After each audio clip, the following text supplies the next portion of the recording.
మన రక్షకుడైన యేసుక్రీస్తు నామములో అందరికీ వందనాలండి. ఈరోజు దేవుని మాటలు అపోస్తుల కార్యములు 20వ అధ్యాయము 33వ వచనము.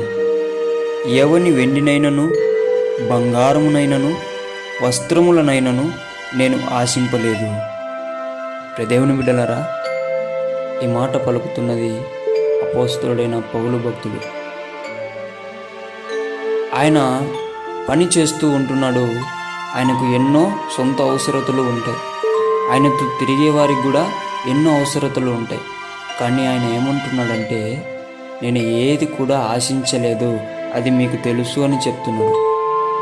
దేవుని బిడ్డలారా, మనము కూడా ఆయనలాగా ఉండాలి.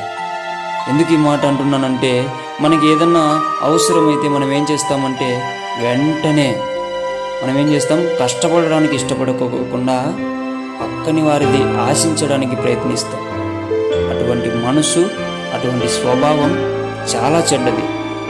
అది తీసేసుకొని మనమందరం కూడా ఆయన తన అవసరతల కొరకు, తన చుట్టూ ఉన్న వారి అవసరతల కొరకు పని చేసి కష్టార్జితమునే ఆయన ఉపయోగించుకున్నాడు తప్ప ఎవరి వెండి కానీ బంగారం కానీ వస్త్రాలు కానీ ఆశించలేదు. దేవుని బిడ్డలారా, పౌలు భక్తులలాగా మనమందరం కూడా దేవుని పని చేయాలని దేవుని బిడ్డ మనవి చేసుకుంటున్నాను. దేవుడి మాటలను దీవించునుగాక. ప్రార్థించుకుందాం. యేసయ్యా, మీకు వందనాలు, స్తోత్రాలు నాయన.